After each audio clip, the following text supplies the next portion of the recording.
Akan coba bedah. Samping gua ada narasumber, nanti gua tanya siapa dia.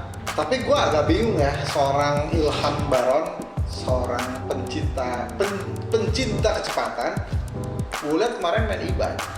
Apakah dia lemah? Halo Sobat Sapro, apa kabar? Kali ini kita masuk di podcast nomor 3. Apa isinya, kemudian dengan siapa, kita akan coba bedah. Samping gua ada narasumber, nanti gua tanya siapa dia, apakah dia benar nih seorang trendsetter dari MTB Indonesia. Nanti gua coba tanya ya. Sekarang nggak gua kasih kesempatan ngomong dulu, suruh diem aja dulu. Biasanya kalau udah suruh ngomong dia nyerocos terus gitu. Sebentar ya sob, bentar. Nah, ngomong-ngomong persepedahan khusus di MTB, semua tuh berkembang. Dari mulai tadinya Federal MTB bike, terus naik lagi jadi dikembangin suspensinya lebih banyak, ada AM, ada XC, ada Enduro. Dan yang paling penting sekarang, perkembangan sekarang adalah lagi awal gue bahas Tuk sama Matteo. Saat itu kita bilang bahwa 2021 adalah eranya e-bike. Kenapa? Karena teknologi itu terus berkembang. Kalau lo nggak bisa ngikutin teknologi yang memudahkan kita untuk bermain sepeda, maka lo ketinggalan sob. Kali ini kita akan bahas tentang e-bike atau MTB mountain e-bike. Kalau gue bilangnya sih seperti gitu ya, kurang lebih. Karena kalau e-bike itu macamnya banyak.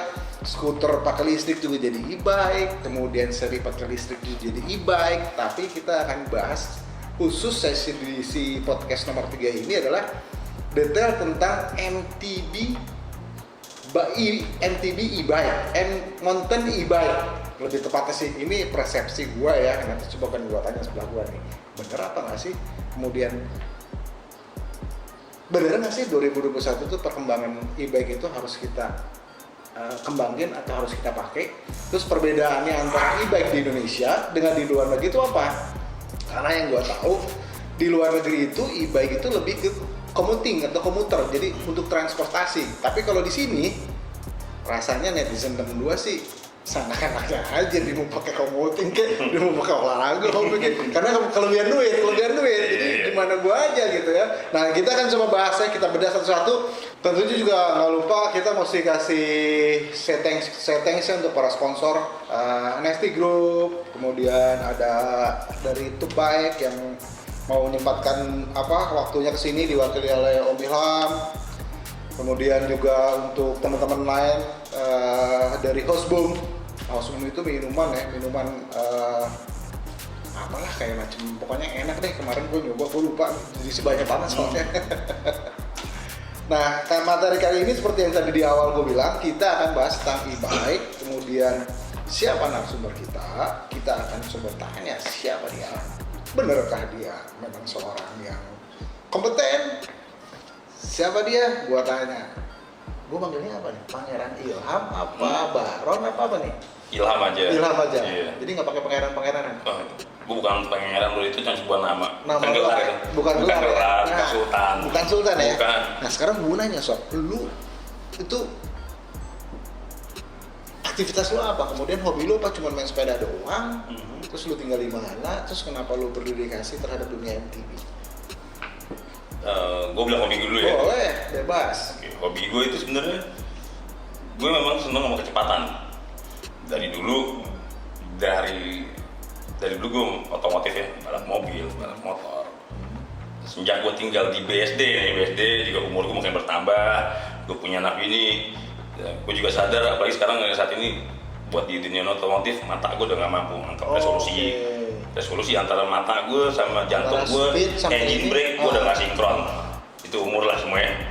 Nah, jadi beruntung kita tinggal di BSD karena di sini banyak track, masih hijau, ya, masih ada beberapa track di sekitar sini, ada JPG Bukit Batu, ada Junior, banyak lah sekarang, banyak track. Nah, jadi hobi gue sekarang lebih ke MTB.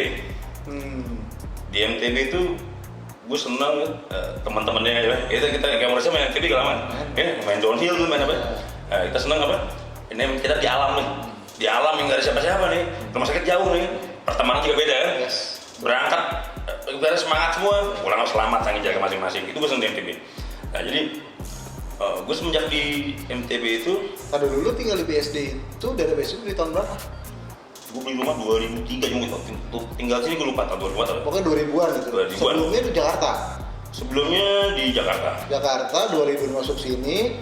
2000 sini. Kondisi fisik balapan udah. Itu masih oke, gue Oh, itu masih oke. Gue masih oke. Oh, masih balapan lu? Masih balapan. Oh. Cuman namanya otomotif tuh jeleknya apa? Lo tau sendiri kan, nongkrong di bengkel, Oh. ngelar lah gue. Abeng lah ya. habis nggak sehat lah, pulang pagi, bini ya muka runyam ya. Tapi lama-lama kan juga pas ada gue pindah dari BSD, ini ada komunitas baru nih apa ya, track JPG nih ya, yang buat gue dulu, kayaknya main off-road zaman gue kecil lu main BMX ya. Tuh. Gue pas beli sepeda hari Kamis, hari Minggu balapan. BMX. Gak tau gue beli di toko sepeda itu ada brosur nih, ada yang ikut balapan ya, ayo. Bukan BMX dulu, MTB. MTB. Yang di otak gue ikut mulai, ayo deh. Nggak taunya apa, begitu gue start, geber, gue nggak finish ya. Gue pingsan bro, gue pingsan tuh nggak. Di BK bisa. Gue bohong banget tuh ada di mana gue gitu ya. Gue pingsan, gue mimpi tau gitu. Tapi gue nggak tahu tracknya apa, nggak tahu tuh masih 9 km bro. Itu mungkin baru 1 km gue. Di kelas pemula, aku nggak tahu, gue pingsan, gue bangun pulang kemana waktu itu, tahun itu tuh 2003 BSD masih hutan bro. Gue pulangnya nyasar ke Ciputat tuh, naik kaki gitu loh, pingsan gue loh. Nah itu tuh gue mulai tertarik dengan MTB di situ. Oh ini bukan gue kayak gue sepeda memek cuman dia bangun zaman gue kecil ya. Ini orangnya kok kuat-kuat banget nih sepeda ya. Boleh itu murni lu nggak tahu apa-apa itu balap aja. Gue beli sepeda waktu itu ada toko di BSD bagus banget namanya. Gue beli, waktu itu ada ketua JPG siapa Jati itu. Ya pas gue beli, Mas ikut balap nggak Mas? Balap apa? Gue bilang sama dia dong MTB di mana? Deket situ. Hari Minggu. Daftar deh. Jauh takut gitu bro. Ada balapan BMX. Itu gue baru itu nggak tahu gue makin lama sekarang gue pingsan bro. Gue nggak tahu pas beberapa hari gue balik sana, masih jauh gitu. Itu gue nggak ada apa-apanya. Gue langsung masih kecil bro. 2 lap 3 lap kan itu kan? Itu masih kecil bro. Gue di notif bro. Ya orang tahu. Gue balapan apa yang sesuai target gue lah gitu ya. Tapi gue di sini gue pingsan bro. Gue nggak finish bro. Pemula lagi sama pemula itu gue tertarik dengan TB akhirnya gue belajar. Gitu. Sampai sekarang, tapi kan kita itu bicara 2005, itu bicara 15 tahun yang lalu. Tuh, aja bener, belasan tahun yang lalu.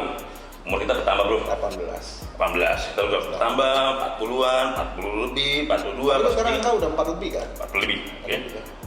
Gue merasa apa? Makin kesini apa? Aktivitas kita berkurang buat pelatihan fisik. Yang terjadi apa? Gue tetap senang MTB, itu tuh gue bilang. Gue tertarik dengan MTB awalnya tadi tuh. Gue bisa pingsan, nanti gue pingsan, gue dengan belagunya udah ayo. Di otak lu mikir kenapa lu pingsan kan? Iya, gue pingsan. Dan tadi gue nggak senang, gue liat orang cross country tuh. Terang gini sorry ya, ini orang main sepeda, gue jumping ngapain begitu? Iya, tapi begitu buat mereka balapan, itu 2008an. Buat mereka balapan bro, itu tadi gue udah, lu terbangnya takut lu. Gue tuh pakai zaman 2005 gue udah, gue tanya gue kasih kabel bro, dokter dometer cuma apa? Begitu gue lihat mereka, ini orang ada kelas master C gitu ya. Ini orang sampai 1 jam gue nggak berhenti. Iya. Itu bagus. Ini orang sebenarnya mereka jago nih. Ini suhu nih. Ini beneran suhu nih. Naik podium terus rokok. Ini bilang nih kok MTB asik banget. Itu naik podium bukan kayak sorry. Balapan di mana belum di podium? Dia nyala ketawa-tawa lu. Teman semua tuh. Itu tertarik gue dengan akhirnya dengan cross country waktu itu. Oke. Tapi tetap basicnya awalnya di JPG kan? Asalnya lu penikmat, pehobi, yang akhirnya jadi ngembangin tempat itu juga. Iya. Karena gue senang banget passion gue kayaknya di situ. Gue coba beralih ke dunia motor waktu JPG itu di Jalan Tol ya. Jalan Tol. Sempat freeze sebentar kan ya? Iya, berapa tahun. Gue balik ke otomotif lagi. Nah, bahasnya ntar nih ya, setelah ini ya, kita akan coba ini lagi. Jadi Sobat Japro ternyata Sobat Ilham ini memang dari awal dia berhobi adalah semua tentang kompetisi, apakah itu racing, di motor, di mobil, kemudian di sepeda, kemudian dia merasakan nikmatnya bermain MTB dan mengembangkan itu. Kita kan lebih banyak lagi cerita tentang Bro Ilham, tapi nanti yang setelah ini ya. Tapi gue agak bingung ya, seorang Ilham Baron, seorang pencinta kecepatan, gue lihat kemarin main e-bike. Apakah dia lemah? Gue bingung, karena banyak orang bilang, Sob, banyak orang bilang yang main e-bike itu orang-orang lemah. Iya, gue lemah. Gue lemah ya. Jangan lemah sama penting. Lemah kecil, masalah. Iya. Kalau main e-bike lu udah tua lo. E-bike lah untuk lansia lah apa segala macam. Tapi gue setuju nggak setuju ya. Karena segala sesuatu yang diciptakan atau segala sesuatu yang berkembang itu diciptakan tuh dengan riset gitu. Yeah. Jadi bukan untuk orang lemah menurut gua, tapi apakah lu lemah? Kayaknya lu lemah deh. Iya, gue tadi nggak lemah. Masa bukan gue lemah apa tuh? Longnya strong. Long strong.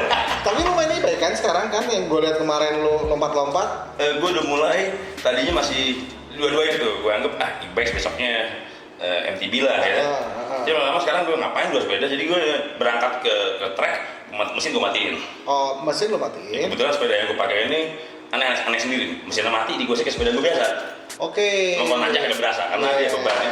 Jadi itu aja gue matiin. Pulangnya biasa lah, saya satu bar baterai lah buat gue pulang. Oke. Jadi kalau menurut gue, kalau yang barusan lu sampaikan seperti itu adalah sebenarnya bukan buat orang lemah dong. Ya begini. Banyak omongan komunisasi seperti itu, banyak komunisasi ke gue. Om udah tua om. Iya, bilang dia. Tapi gue bilang tadi, sebenarnya lu coba deh. Tapi gue lihat yang muda junggal-junggal juga banyak. Iya jadi gini kan, oh udah lama om, buat orang udah tua om. Iya udah. Ya sorry, gue libutan aja lo kali. Gue nggak tetep kamu, ya kan? Kayak gini. Terus, oke, lo pakai deh. Gue pakai sepeda lo deh. Itu waktu hujan, hujan. Pakai sepeda lo deh. Dia pakai e-bike lo. Iya. Lo pakai sepedanya dia. Sepedanya kecil gitu loh. Pakai deh. Enggak apa om, jangan apa-apa, jatuh nggak apa-apa. Emang yang gue jatuhan kan. Pakai bro. Itu tanya pertamanya set, ya gue di depan gue, dia nguntul. Oke. Terutama tanjakan bro ya. Kalau turunan umur orang namanya sepeda berat ya, stabil ya. Tanjakan, dia nuntul bro.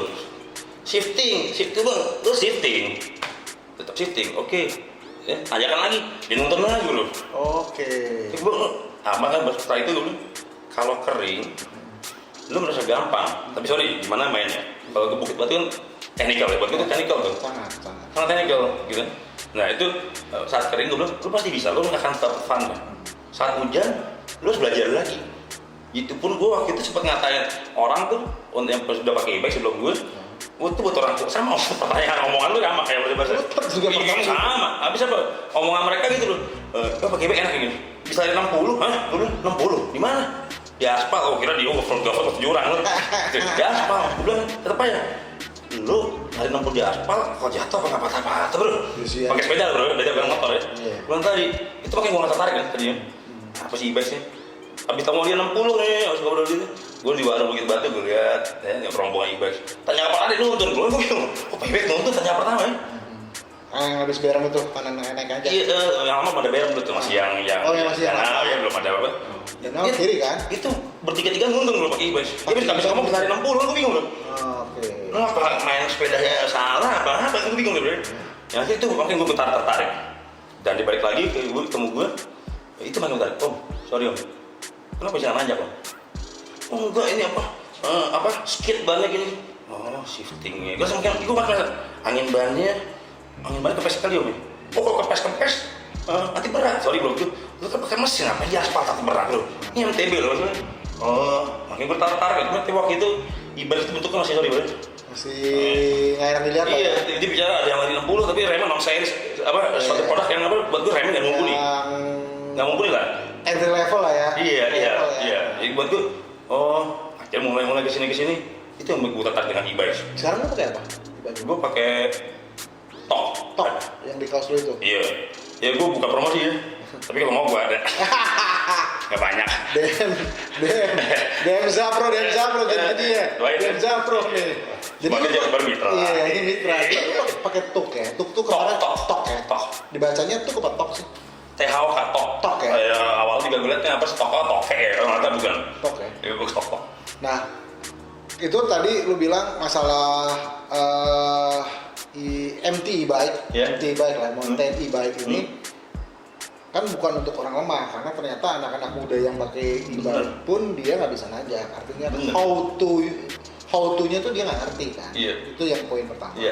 Nah kemudian pada saat MTB konvensional dengan MTB e-bike ini gue main juga lah, terus gue nyoba juga e-bike gitu kan. Nah itu perbedaannya apa sih sebenarnya yang lu coba, yang lu rasain lah begitu lu ketertarikan? Karena kalau yang gue tahu setelah lu tertarik, lu pasti akan ngedalemin lah tentang si e-bike-nya sendiri. Satu itu, yang kedua adalah si e-bike itu ada yang full engine yang bekerja pada saat tertentu, apa pedal assist, Pedal assist, ya. gimana? Nah, lu coba bisa gambarin nggak sih sebenarnya apa sih perbedaan yang mendasar aja, kemudian ke e-bike-nya sendiri apa? Oke, e-bike itu kan maksudnya e-bike kan bicara MTB e-bike, berarti kan mountain bike, electric bike. Yes. Ya, sepeda yang menggunakan listrik. Ya. Nah ini nih Bujir, sepeda listrik itu ada beberapa merek-merek lokal kita. Ya, gua rasa sih bukan tetap bikin di Cina lah ya, sorry, kalau merek lokal ya. Tapi kita nggak sebut brand ya. Berbeda ya. Baru beberapa yang bentuknya sudah sama Kemenhub sudah diperbolehkan, jalan raya. SNI. Ya SNI segala macam. Jadi gini, ada sepeda, gue juga mikir ini kan sepeda MTB base yang gue pakai ini, yang teman-teman kita semua pakai ini MTB base ya, itu kan setengah tenaga listrik ya, 50% tenaga manusia, bukan digas. Oke. Ya mungkin dulu kita karena waktu zaman dulu tuh 2 tahun lalu ada mesin bikinan ya, yang di MTB biasa konvensional itu betul-betul digas. Oke. Itu jadi lebih ke ngandelin si rotor dinamonya itu. Iya, kapan kita olahraganya. Oke. Ya naik motor aja lebih kencang. Tapi nggak begitu lagi dengan ada pedal assist ini, gue makin tarik lagi nih. Yang tadi gue bilang tadi, dari mulai main di aspal oke lah, gue main di off-road susah. Ya tahu gue pas gitu gue punya sepeda sendiri memang bener, memang susah. Tapi ya cepet lah bisa adaptasi ya. Nah itu tetap tekniknya sama seperti kita main MTB kok, shifting. Nah braking control itu apa? Sama, yang berbeda apa? Cara nikung, racing lagi kita bedakan. Harus bedakan, berbeda dengan sepeda konvensional. Karena sepedanya lebih berat kali ya? Lebih berat pasti lebih berat, tapi jangan salah. Kita biasa main sepeda konvensional bunny hop. Ini nggak bisa di bunny hop. Yes, setuju gua, setuju. Tapi lu berarti harus kencang banget buat terbang. Benar. Lu harus kencang banget itu buat itu sangat jauh terbang lu gini. Contohnya, lu landing di sini dengan sepeda biasa. Kenapa landing? Lu pengen di sana. Lu udah kecapean ya. Habis tanjakan atau turunan. Kalau kaki lu masih belum masih lemes, jatuh tinggi. Segitu aja deh. Tapi dengan e-bike lu bisa pedaling itu full power. Karena di berat juga gini, contohnya nggak usah drop, bukan dropin ya, bukannya loncat ya, hanya turunan batu nih. Itu lu bisa, karena di berat ya, itu lu bisa dibawa-bawa gitu. Ini lu capek banget. Oh jadi upper body lu masih kuat banget ya? Kuat. Kalau cuma lo pelan-pelan, kita main cepet gitu. Cara nikungnya pun itu berbeda loh. Itu nggak bisa kayak dewasa lo. Iya, jadi nggak bisa loh. Ini cepat. Kalau itu harus memanfaatkan itu momentum. Berarti apa? Gua tadi remnya harus bagus. Itu harus sliding, itu tarik cepat. Nah itu tadi, yang tadi mikir itu harus bisa jadi jauh dan dia landingnya pun lebih stabil, lebih asal bisa kuat ya semuanya. Misalnya contoh landing habis nanjak lagi, tanjak itu tadi dengan sepeda konvensional habis landing lu, nanjak nih, gua ambil momentumnya harus shiftingnya semuanya pas. Ibas nggak begitu bro, nanjak itu lu kenceng, kayak main motor, tuh. Ayo begitu turunan sama terus cornering lu mesti kontrol gitu. Cepat tuh, begitu nanjak pun apa? Lu nggak ada yang namanya, nggak ada. Itu cepat terus. Itu yang tadi limitnya itu ya. Ya bisa kita dengan konvensional itu tadi. Lu harus apa sih? Habisnya drop, nanjak ini main trail ya. Nggak bicara yang dulu downhill ya. Nanjak.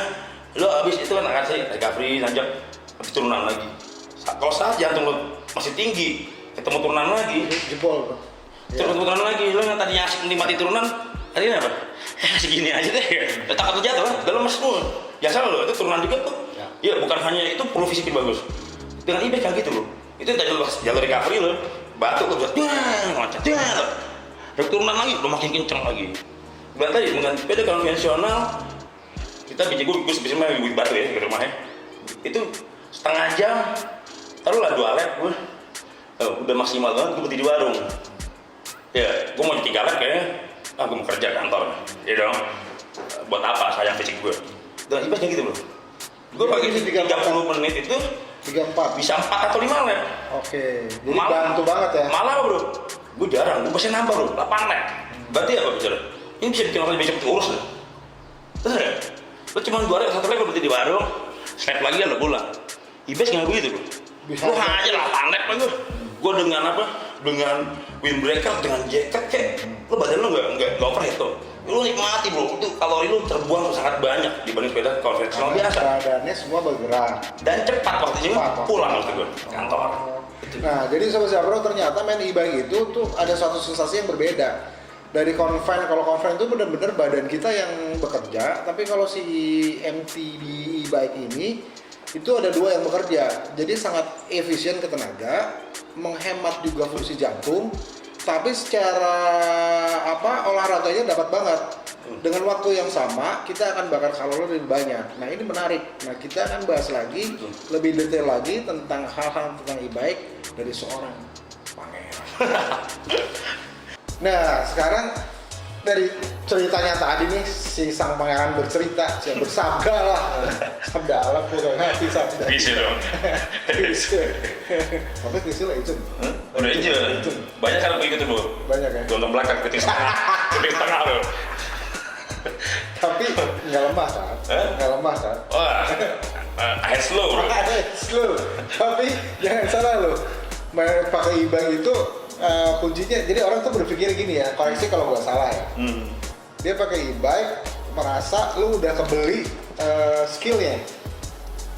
Oke. Bener nggak? Iya. Gue pakai e-bike nih, gue pakai pakai konven bisa kenceng nih. Padahal pada saat pakai konvensional aja, shifting dia nggak bener. Akhirnya udah jungkir. Bener. Iya bener. Bener banget. Bisa nih, ini sepeda kekencengan. Ya lu shifting. Kocak loh. Kocak dia ngomong gitu, gue pakai bingung lagi. Iya. Lu gimana kekencengan orang nanjak aja lu dorong. Iya. Konyol. Iya. Kan limit Indo tuh 25 ya? Kemenhub tuh gini. Kita nggak bisa e-bike itu mas sepeda import saat ini. Walaupun merek lokal. Semua pokoknya. Mesin ini kan pakai Shimano. Shimano kalau buat Amerika 32 km per jam. 30 ya, benar. Buat Eropa 25 km per jam speed limitnya. Indo itu 25 ya? 25 Kemenhub. Kemenhub ya. Tapi itu tadi kan balik lagi. Itu Kemenhub muat buat bikin sepeda listrik yang benar-benar digas. Komuter kan. Komuter yang digas, bukan pedal resist. Bukan pedal resist. Bukan. Mereka gue baca itu yang dimaksud sepeda listrik itu buat pemerintah itu yang bentuknya bukan pedal resist. Mereka belum nyampe sana. Jadi sebenarnya ini kontroversi dong. Iya. Hah? Ya nggak tahu pemerintah seperti apa kan. Ya harus begitu. Harus memahami lah teknologi ini. Berarti nggak butuh SMI dong. Kalau tanya orang SNI bilang butuh. Nah, secara regulasi kan nggak ketemu. Orang kita mainnya di alam kok. Ya itu tadi. Ya enggak, gue bilang gini.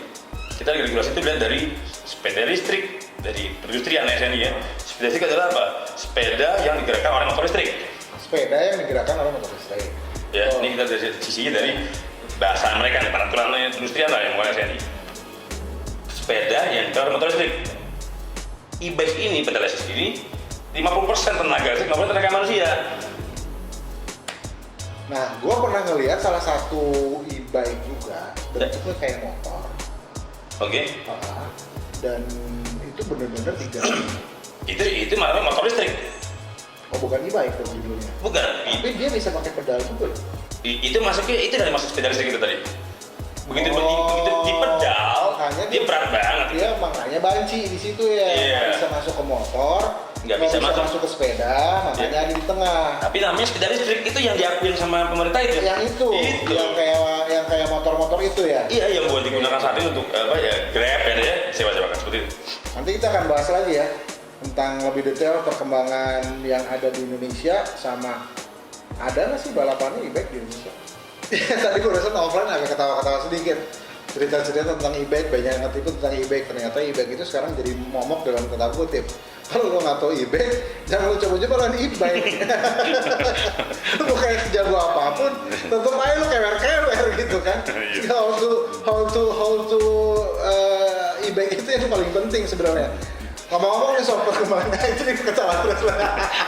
Ada yang ngambek. Banyak yang ngambek sama e-bike. Ngeledek, banyak yang ngambek e-bike. Ternyata mikir-mikir, kayaknya 2021 gue dulu beli e-bike. Ya, udah mulai. Udah mulai ya. Tua lo gue bilang. Sebenarnya bukan tua, ngemat jantung lo, nggak pecah. Oh iya dong. Meminimalisir tingkat risiko serangan jantung. Ya. Contohnya kayak gue agak begadang ya, misalnya banyak kerjaan nih, bisa gue main tapi gue sama temen gue udah janji ya, dengan e-bike gue berani bro. Dengan sepeda biasa, sorry gue gak berani bro, sorry deh minggu depan aja deh. Kalau kurang Gue tahu diri gue. kurang dari 6 jam kita nggak bisa. Iya jangan, nggak buat apa? Mati Punya di- keluarga ya. Tapi dengan ada e-bike lu nggak gitu bro. Kurang banget ya. Lu berani banget, ayo deh. Berani bro, dan lu masih tetap fun aja. Cuma bedanya nanti apa? Durasinya juga lo tau diri aja, bukan apa? Lo keenakan kita mainnya di off-road ya. Keenakan, jangan salah lo keenakan. Ini lu apal body lu makin lemes bro. Lu jatuh. Jadi otot kaki, otot tangan itu pakai e-bike jangan dikira nggak kerja, tetap aja kerja karena Bener. Tapi ya, kalau kaki dia kaki gue kecil loh. Tuh bini gue bilang, kan beli celana buat tuh kayak gampang ya. Dulu apa bro? Pinggang kecil, kaki kecil. Itu suka ngajar aja. Sekarang bilang, itu namanya botol wine bro. iya. Sekarang udah kecil banget dia. Nah sekarang gue tanya sama lu bro, perkembangan e-bike di Indonesia gimana sih bro? Satu, perkembangan dari Indonesia, yang kedua adalah tentang balapan e-bike di Indonesia. Perkembangan tuh maksudnya bakal masuk jenis apa aja sih sini? Yang gue lihat sih, gue bilang awal gue tertarik e-bike itu, gue tertarik e-bike nih. Awalnya, itulah waktu JPG Bukit Batu ada, jadi sama teman-teman. Tahun berapa tuh? 2019 September launching, seingat gue. Nah itu setelah itu kemudian ada yang pakai sepeda apapun di situ kan. Ya kita juga nggak boleh. Ya kita senang lah banyak orang main sepeda itu. Ada yang hardtail, ada yang apa. Maka backtrack itu dibuatkan dengan semua genre ya. Sampai sekarang gravel ada. Gravel. Tracknya juga beda. Gue belum nyoba tuh berapa? Beda. Bisa lah dulu ya. Kita udah pikirin. Nah itu jadi e-bike itu tadinya apa? Banyak masuk itu tahun 2019 itu yang gue lihat Travel 120 banyak tuh. Merek ini A. Si e-bike nih ya? Iya, merek B dengan Travel 140 nya berarti trail. Yang 120 gue nih cross country trail nih ya. Nah itu gitu gue lihat tadi. Saya bicara ke sini 2020 gue mulai browsing. Gak taunya apa? Ada beberapa pabrikan orang-orang MotoGP nih. Gue gitu gue browsing, gue cari e-bike nih masalahnya. Si Tok ini? Ada Toh, ada Vantik, ada Focarini. Focarini itu dia punya tim balap Moto2. Bikin pabrik e-bike. Grace ini bukan? Bukan. Terus Tok itu Divio Suppo, Tony Bow itu juara dunia motor gitu. Terus siapa lagi? Marco Melandri. Terus bikin Capirossi, bikin pabrik sepeda e-bike. Terus ada lagi Vantik juga. Tadi Vantik motor, itu dia motor yang dulu ya. Bikin e-bike. Jadi mereka bukan bikin sepeda bos. Mereka harus bikin e-bike. Jadi kiblatnya e-bike ini sebenarnya di Eropa apa di? Tadi awalnya kayaknya gue liat brand Amerika ya awalnya. Ya. Amerika ada Hellbike awalnya. Yes. Hellbike tuh 20 tahun. 20 tahun cuman kita belum belum tahu lah ya. Mungkin gue liat kemana ada. Dia anniversary 20 years. Hellbike gue lihat Lalu kan mereka udah pedal esis loh. Udah pedal esis. esis. Cuman perkembangan dikembangin sama orang-orang Italia ini karena kebutuhan apa? Gue liat gini, nggak tahu kenapa tim balap motor kelas dunia ini pada investasikan ke industri e-bike, mereka bikin e-bike. Mungkin mereka perlu pelatihan fisik loh. Oke. Karena gini, balap motor itu pasti apa? Lu beda sama balap sepeda dari start sampai finish. Kita pada gue kelas Pedrosa. Start sampai finish pakai Garmin aja gitu. Itu jantungnya di 130-200 ke atas loh. Yes. Ya, selama 1 jam. Balap sepeda bisa recovery loh terus nanti. Benar. Mereka tidak loh. Iya. Mereka recovery terus salib. Iya benar. Setuju. Jadi mereka pelatihan fisik yang tinggi. Sehingga atletnya bisa turun ya. Iya. Bisa tetap pelatihan fisik loh. Dengan BMT, biar road bike. Nah yang jelas gitu. Kita pengen sepeda lintas alam itu sangat fun. Mungkin mereka pikir, gue ya mereka motor ya. Akhirnya bro, dilihat kayaknya ada yang takkan pedestrian ini. Mereka bisa berlintas alam nih sambil berolahraga nih. Feel motornya masih dapat kali Masih ya. dapat. Iya. Fisiknya dapat. Feel motornya masih dapat. Secara handling, secara apa gitu. Akhirnya mereka menciptakan apa? Bener-bener e-bike. Jadi ya kita percaya lah kalau mereka orang-orang motor balap kelas dunia semua review subuh bikin MotoGP sketching itu masih sasisnya bener. Mereka pintar di sasis. Jadi contohnya misalnya apa? Kayak Tok nih. Kenapa putar dengan Tok? Mesinnya Shimano. Berapa gitu. Nah, dia menciptakan gue liat efeknya tuh. Katanya kita menciptakan gini loh, angle untuk apa? Slide 66 derajat, seat angle 74,7 derajat. Kenapa? Karena begini. Oh, Sudah dia tahu. ada deskripsinya di situ ya, si YouTube ya. Dia menciptakan bro, bukan niru. Kenapa kita menetapkan yang segitiga ini arm belakang 450 meter chest-stick? Karena tujuannya adalah Bang, untuk meminimalisir low center of gravity menjadi -3. Gila nggak bro? Itu mereka hitungan bro. Dia si chainstay belakang dia tuh max berapa sih? 45 ya? 40 mm. Iya 45 dong, 45 cm kan? Iya. Sampai dia kenapa kita bikin mule? Karena kita begini. Itu bagus bro. Ini gila orang ini. Mereka betul. Ya orang itu mereka desainer by engineers. Nah pertanyaan gue, apakah semua e-bike itu dia mulai? Enggak semua, tapi yang jelas yang gue lihat orang-orang motor ini Vantik, si Toh itu standar mulet. Standar mulet. Jadi gini bro, gue lihat nih, Ya. ada yang mulet nih, mulet bener ya, bukan mulet sepeda biasa bikin mulet ya, beda kan ketemu. Orang yang pas di turunan curam, di foto nih, ada yang pakai e-bike yang bannya 29. Gue foto orang yang 29,7,5 bro. Bedanya bro, yang satu yang begini, yang itu dia begini bro. Center gravity-nya itu lebih ketemu pada saat turun ya. Kan gue bilang, lu biasanya nggak pernah main sepeda, nggak pernah berani begini, kenapa lu tambah berani pakai e-bike? Gue tadi gitu bro, pas turunannya yang curam begini, yang awal semua sepeda bentuknya begini bro, dia begini sendiri bro. Berani lah dia bro, jadi berani kan? Karena itu 3 cm lebih loh. Itu ya bro, oh jadi berani. Tadi lu nggak berani jumping, dia berani jumping gitu. Karena apa tadi? Gue tahu teman gue yang mungkin dia nggak berani jumping bro. Fisiknya dia kelelahan mau jumping ya. Wah ini dia dengan semangat, jadi berani bro. Oh karena berarti geometris itu bener ya. Ya bikin orang berani, bikin lo bener, jadi geometris. Ya gue setuju banget sih kalau frame itu di dunia balap ya, baik di sepeda, di motor, Di mobil, iya. itu sangat penting Banget. karena begitu si frame atau engine si sasis itu Ya. sesuai dengan karakter yang dibikin, maka dia Betul. akan lebih bisa mengabsorb apapun yang ada Betul. di Jadi itu kalau kita main otomotif ya, mana mesinnya basicnya? Betul. Gue bikin sasisnya. Betul. Udah ketemu baru performanya. Bukan beda dengan apa? Ini sepedanya, mana mesinnya? Jangan ketemu bro. Bener lagi Jack. Sepedanya mana mesinnya? Bener? Karena mesin Nggak ketemu center of gravity semua nggak ketemu. si mesin itu harus mengikuti si sasis atau frame yang ada. Iya. Di Baru vertikal. udah jadi performa mesinnya ditingkatkan. Betul. Ya bener ya. Ya lu. Kurang lebih sama. Nah kalau race sendiri menurut tuh gimana di sini? Batal. Hah? Ya pandemi lah ya. Enggak, maksud gue batal apakah akan ada atau enggak?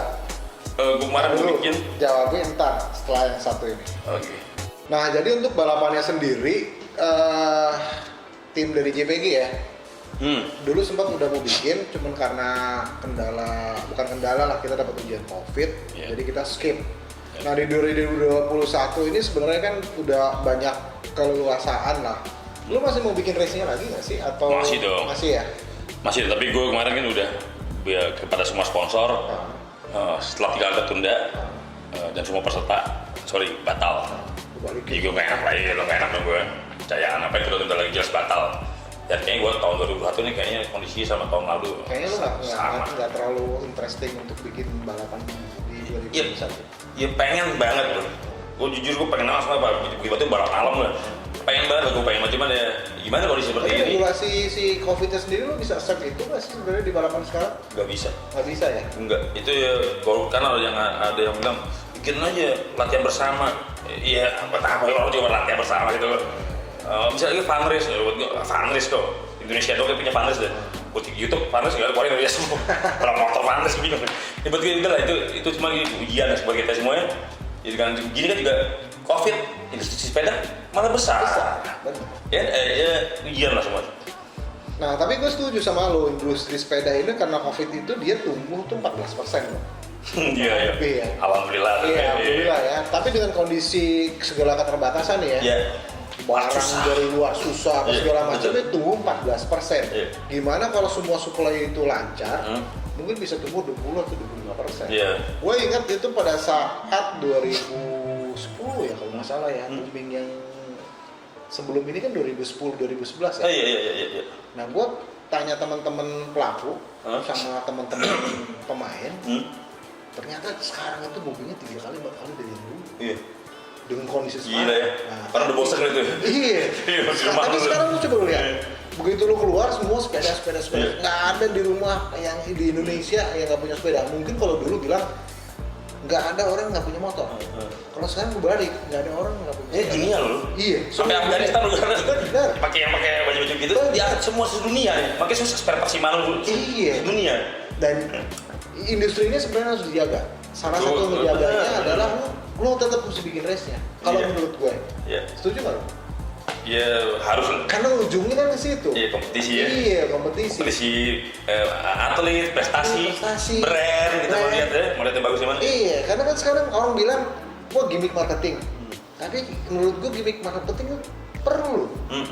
Kalau nggak perlu lu nggak hidup juga. Oh iya. Benar. Ujungnya kemana? Nah ini memang sama-sama kita harus jaga industrinya dengan apa? Berkomitmen bahwa industri ini kita harus jaga sama-sama. Gitu. Nah balik lagi baik deh, udah race masih mau juga. Nah lu komen di bawah, Sobat Gapro, yang mau race tetap diadakan, apakah itu bentuknya si e-bike atau apa, formatnya kayak gimana? Karena menurut gua kondisi sekarang itu semua abu-abu lah. Di pasar juga banyak orang, di supermarket juga banyak orang. Apa bedanya sih kalau kita bikin race banyak orang juga kurang lebih sama 2 hari. Kalau gue sih seperti itu ya. Asal legal di prestasi ini. Iya, dan protokol karena akan berapa banyak para atlet-atlet yang nggak bisa hidup karena itu. Karena mereka ngandelin itu. Industri ini turunannya banyak. Gitu. Setuju. Jadi industri ini harus kita bangkitkan lagi, harus kita sama-sama sokong lagi biar hidup sehingga turunannya jadi hidup juga. Benar. Kita balik lagi ke e-bike gitu. Di situ di e-bike itu komponen dasarnya sama dong dengan konvensional loh. Mirip banget, nggak ada bedanya. Mirip banget kan, hak lebarnya, iya sama persis. shocknya, koraknya, bannya, ukurannya kan. Iya. Hanya ngebedain dia ada si baterai. Baterai, betul. Baterai. Dan genrenya. Genrenya. Iya. Sama shifting untuk engine ya kan. Shifting. Modul maksudnya. Modul ya itu aja hanya sebuah model. Modul ya. Itu kan. Berarti si shifting di MTB itu dikonversi ke modul. Ke mode. Mode itu ada eco, ada boost macam-macam, tergantung dari merek mesinnya. Nah, tapi sekarang mereka udah gila di dunia. Mereka udah mainnya gede-gedean torsi. Torsinya digedein lagi? Gedein lagi. Sekarang torsi paling besar itu adanya di Bafang atau Cina. Bafang tuh malah di sana Bafang. adanya. Karena Bafang kayak Cina lah, mereka lebih maju lah ya untuk industri ini. Mereka kan tidak ada speed limit, torsinya itu mesin yang sampai besarnya itu 120 Nm. Dan sedangkan Polini aja tuh buat gue kencengnya Polini itu 90 Nm. Udah sama yang motor ini dong. Iya. Motor bebek zaman dulu. Benar. Ya. Iya gila. Tapi itu tadi Bafang ya cuma 3 bulan lu iya karena nggak ada speed limit, mau negara bebas keluar lu speed berapa ya bebas ya bakar dulu ya terus satu lagi Polini itu jadi sekarang gede-gedean torsi sampai sekarang udah saatnya panjang-panjangan baterai. Ada satu merek Itali hari ini tuh dia bikin baterainya itu 1000, dia punya klaim range-nya 420 km 420 km 420 double baterai. Oh keren bro balik Bandung itu gue sih Jumat berangkat pulang minggu nggak masalah ya. Masalah bini lo gitu. Kita nggak bisa aja loh. Gila. Iya Bandung Jakarta bolak-balik. Itali gitu. Jadi Polini kan itu kebanggaan Vitterian Vespa. Vespa itu pasti ya bisa hidup sampai saat ini karena Polini kan. Jual resipat ya. Itu bikin mesin ini bikin e-bike. Teknologinya udah di situ. Jadi Polini torsi dan baterai dia bisa pas 20 km bisa banyak loh. Bentar itu berangkat udah. Si baterai ngecasnya berapa lama sih? Baterai kalau dari kosong gue pakai Yaris Shimano 4 jam semua standar. Gitu pun Polini juga 4 jam dari kosongnya. Tapi kalau masih lo sisa jual cepat sejam udah. Sejam udah ini ya. Iya. Berarti lo nggak usah bawa power bank dong? Nggak usah ya ini tadi. Gue buat main e-bike sebenarnya macam-macam orang yang persepsi main MTB. Ada yang senang besukan touring. Gue senangnya kan di bike park. Gue tuh senang main sepeda bukan yang loading nih. Gue dari rumah, gue goes, ya udah bike park gue pulang. Juga ya kalau kamu mau jauh-jauh gue tiap hari mobil macet kali gue harus ke puncak macet lagi weekend ngapain gue kadang highway mungkin gue ke puncak gue coba cuman gue belum pernah gue nyoba gue sejauh itu. Jadi dia durasi baterainya bisa 12 jam. Bukan jam hitungan. Oh hitungannya kilo. Terus kayak Shimano kan gini, Shimano baru keluarin baterai itu paling tinggi 500 kilometer. Bukan 500 watt. 500 watt untuk jarak. Ini yang gua tahu, pengen tahu jarak sama waktu tempuh. Iya, tapi kan ada beberapa juga produsen baterai sekarang ada bikin 720. Oh. Kalau ini bikin sendiri tuh 1000. Ya, MPH-nya Iya, gitu jadi ya. panjang-panjangnya. Iya. Jadi sebenarnya ya tergantung mau lo apa. Apa kalau buat main jauh udah perlu baterai yang. Tapi buat gue sepertinya jangan salah. Baterai semakin lo itu semakin berat sepeda lo kan.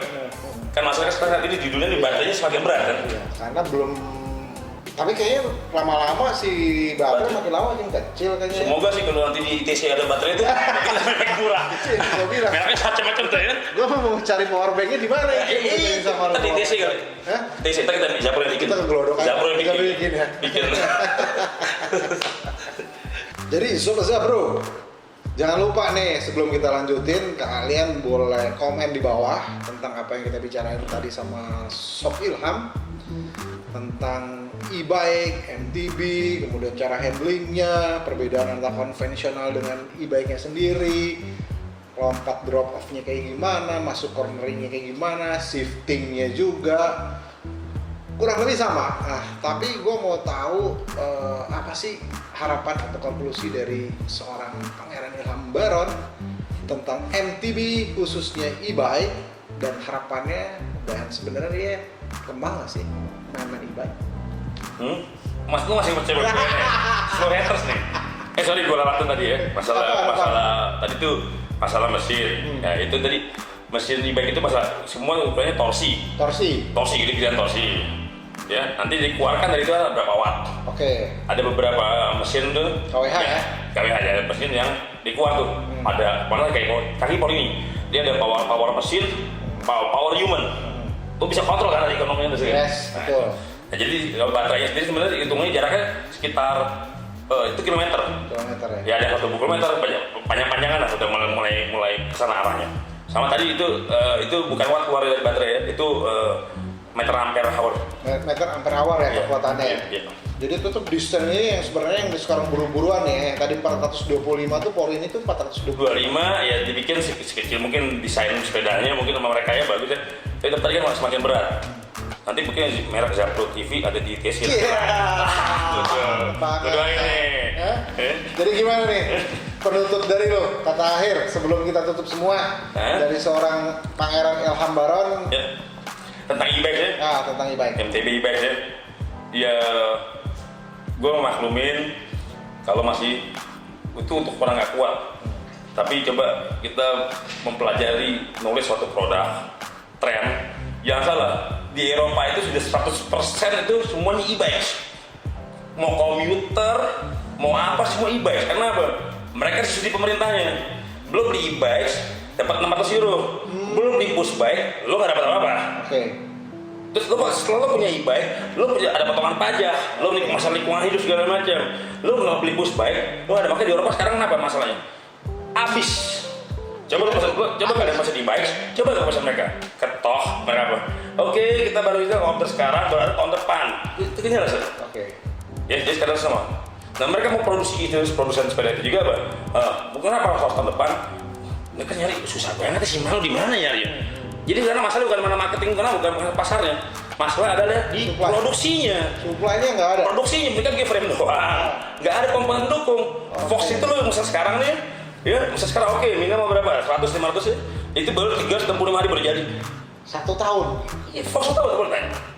Shimano itu kalau nggak salah buat 2023. 2 tahun. Itu baru tanya sama yang sini, yang impor di sini. Gitu jadi susah spare part itu gara-gara sebenarnya bukan masalah pandemi juga. Ya, jadi tadi e-bike itu sebenarnya sangat laku sekali. Kalau Amerika itu masih 50-50. Mungkin orang ya tracknya. Jadi kalau Eropa itu sudah dari ke sana. Yang pertama tadi e-bike itu dengan ada ya MTB e-bikes, kita berlintas salam itu sebenarnya semua orang suka lintas salam. Mungkin bini lo suka, pasti anak lo suka. Masalahnya fisiknya yang mampu. Betul. Nah dengan ada e-bike itu, suami istri bisa main. Bahkan kakek sama cucu bisa berlintas alam bareng. Ya nggak waktu senang resiko jantung. Jadi semuanya bisa main. Yang dulu mantan atlet, lihat gue nih, gue pakai e-bike nih. Gue pakai gue pinjemin lo bro. Bisa main lagi. Lo akan fun banget. Lo nggak usah takut. Gue udah lama ngelatihan ya. Nggak usah takut. Gue pinjemin bro. Oke. Gue pakai sepeda biasa lah kalau bisa. Ya. Kesempatan saya nih. Jadi gitu. Jadi rubah mindsetnya itu. Semoga juga nanti para importir sepeda sini yang jual, kasihlah knowledge yang benar. Nah masalah sekarang apa salah satu? Gue juga setuju sebelum pengen e-bike itu masalahnya Pak. Ini orang kasih sepeda e-bike kok begitu rusak nih. Pada parkirnya 5 bulan nih. Karena mereka harus misalnya masih nebos harus ke Jerman, ya Shimano Singapura atau Jepang, kan gitu. Nah itu berarti aksesnya kurang. Ya akhirnya dibenerin dong, tolong dong. Setelah gue tanya juga sama para yang jual sini, toko-toko, enggak Pak, itu ternyata mereka ditolak kenapa? Begitu saat dicek sama Shimano, ya, mereka dicek average speed 60 meter per jam nih. Lu pengen gue jumper semua nih. Itu yang bikin gue awal tuh males main e-bike kenapa ya? Karena gue liat lu dengan pameran sama gue main di aspal bisa 60, bisa 80. Itu yang awalnya gue gak tertarik. Tapi setiap kali dibikin bukit batu, omongan lu 60, 80 bisa di bukit batu lu nonton gitu. Pengen gue tertarik ya, gue jadi pengen beli e-bike kayak lu nih. Gue pinjam gak mau, kasih ya. Gue tau terus akhirnya lagi. Itu awal itu lah. Jadi ya itu tadi, tolong ya kita itu bukan buat orang yang gak kuat. Tapi kalau misalnya lo mau coba, ya lo buku bantu aja. Anak buku bantu asasi kalau punya e-bike, pasti lo dipinjemin coba. Itu aja sih. Oke, jadi konklusinya seperti ini. Ternyata e-bike itu ada karakter yang khusus, jadi bukan untuk orang lemah. Malah lebih gue bilang ini salah satu advance produk dari MTB pengembangan ya. Karena ada dua jenis lah atau ada dua bahan di situ. Yang satu adalah pedal assist, yang satu lagi adalah engine. Engine-nya adalah si e-bike-nya sendiri. Kemudian shifting-nya tetap sama, cuma dikonversi ke modul. Nah kadang kita merasa itu sudah lewat semua, sehingga kita nggak pakai teknik. Yang namanya berkendaraan itu apapun jenisnya tetap pakai teknik. Nggak boleh enggak. Karena begitu kita nggak pakai teknik, kita nggak akan bisa tahu si sepeda ini atau si jenis kendaraan ini secara maksimal. Jadi kita mesti tahu persis dari cara pindahin, cara turunan, kenapa 27, kenapa mulet 29, 27 setengah. Orang itu research and development itu nggak 1 tahun, 2 tahun, nggak sehari 2 hari. Dia ngembangin benar, kemudian juga para engineer-nya itu juga benar-benar yang kompeten sehingga jadilah satu produk. Jadi kalau kalian buka limitnya atau apapun itu, tentunya akan merubah si garansi dan lain sebagainya. Ya kalau kita nggak puas dengan itu, maka tingkatkanlah diri kita sendiri, bukan salahin sepedanya. Sadar diri juga. Sadar diri juga, tidur juga. Karena poinnya adalah sepedahannya bukan sepedanya, yang pertama. Kemudian jaga diri, kita lihat kemampuan diri kita sendiri. Kalau kita nggak bisa melihat diri kemampuan sendiri, semua juga akan jadi berantakan. Nggak akan pernah capai hasil yang maksimal. Konklusi dari Zapro TV adalah 2021 ke depan, saatnya e-bike seperti pada saat saya bicara dengan Matteo, bahas tuh dia test ride di sana. Jadi kalau buat para e-bikers yang sudah ada, komen di bawah, nanti kita bikin gatheringnya tentang e-bike, how to handling, how to ride, gitu kan, how to save.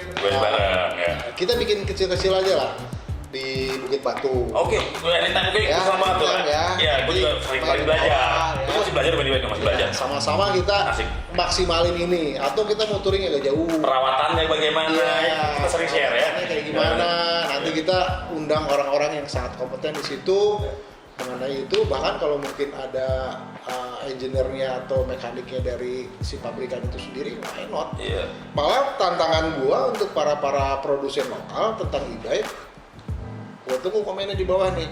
Kalau kalian sanggup ngalahin importir sepeda-sepeda impor, ya rasanya harus kita support produk lokal loh. Kita Indonesia loh. Iya. Ya, buktinya dolar itu rupiah. Iya.